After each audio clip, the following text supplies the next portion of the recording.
think about the world that's changing, Lent is all about that. And in this centenary year of the birth of Nelson Mandela, the same year in which Susan Ley's father was born, amazing. So we think about his words, everything is impossible until it happens. So in a very, an amazing crucible really, sometimes treacherous, frightening, no doubt, confronting, that is that crucible of Parliament.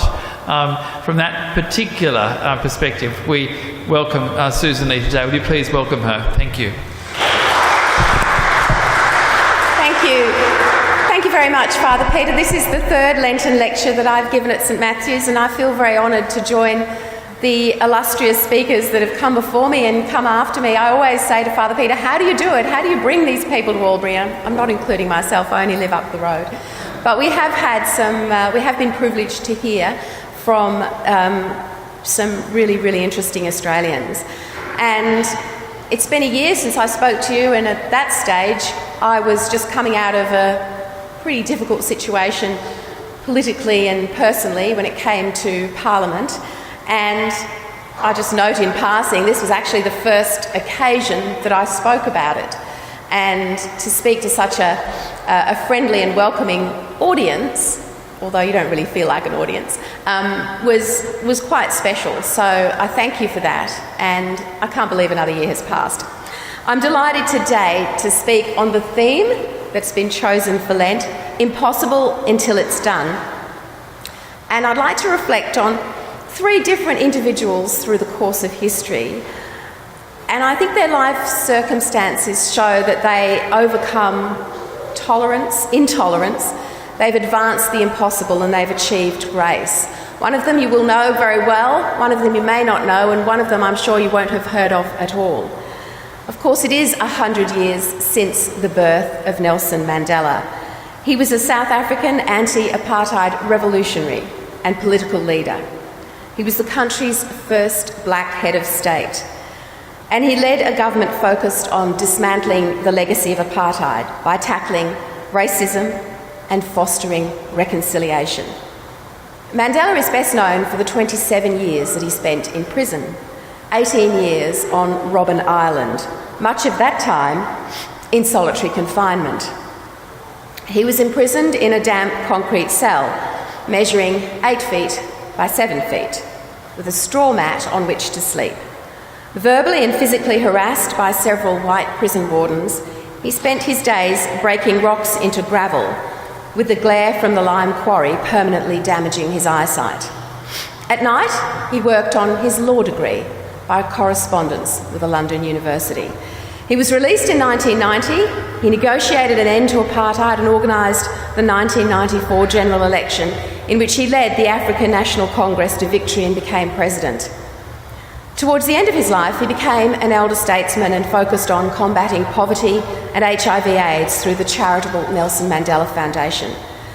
He was, however, a controversial figure for much of his life. Critics on the right denounced him as a communist terrorist, and those on the left deemed him too eager to negotiate and reconcile with apartheid supporters. My favourite Mandela saying comes from his autobiography, Long Walk to Freedom. No one is born hating another person because of the colour of his skin or his background or his religion. People must learn to hate, and if they can learn to hate, they can be taught to love, for love comes more naturally to the human heart than its opposite. The second person I want to mention is Alan Turing Obe. He was an English computer scientist, mathematician, and cryptanalyst. He was born in England in 1912. Turing was highly influential in the development of theoretical computer science. He created models of very early computers.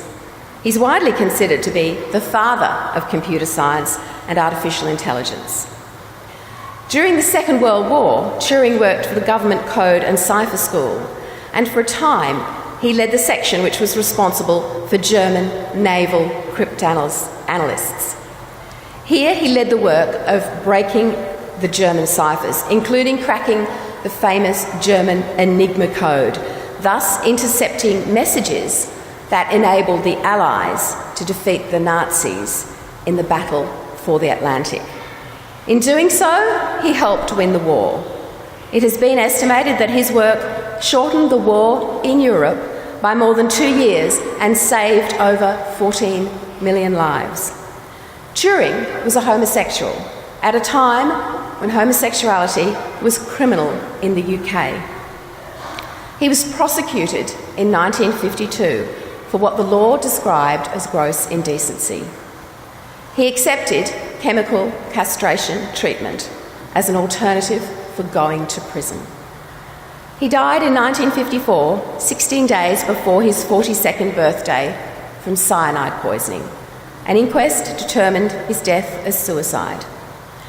During his life, Alan Turing did not try to hide his sexuality. He was honest about the relationship he had that led to his arrest. He accepted injections of artificial hormones and said with great composure, "No doubt I shall emerge from it all a different man, but quite who I have not found out." There is no evidence that he hated the society that would not allow him to be the person he was. You may have heard of Alan Turing, but I don't know that you will have heard of Emma Gonzalez. Last week, activists placed thousands of pairs of shoes on the lawn outside the Capitol in Washington, D.C. to memorialise children killed by guns in America since the Sandy Hook Elementary School shooting in 2012. 7,000 pairs of shoes. The protesters assembled the empty shoes on the southeast lawn in an effort to push Congress for gun reform.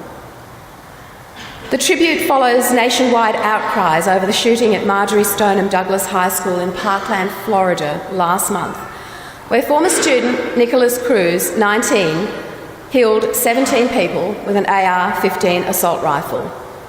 The Parkland shooting was the 18th school shooting of the year. On March 24 next week, protesters will march on Washington for the March for Our Lives rally, organised by survivors of the Florida shooting, organised by children. We have seen mass shootings in the US before, the horror, the hand-wringing, then the back and forth, then back to business as usual. But I think something in the latest shooting might have just provided the inflection point we need, which generates change. When I heard Emma Gonzalez, a survivor of the shootings, talk, I thought, this little girl has the power to create a movement. She said, "Politicians who sit in their gilded House and Senate seats, funded by the NRA, telling us nothing could have been done to prevent this, we call BS. They say that tougher gun laws do not decrease gun violence. We call BS. They say a good guy with a gun helps stop a bad guy with a gun. We call BS. They say guns are just tools like knives and are as dangerous as cars. We call BS. They say that no laws could have been able to prevent the hundreds of senseless tragedies that have occurred. We call BS. So mass school walkouts are planned, students are rising up. Teenagers with really no power are fighting the powerful vested interests of the National Riflemen's Association.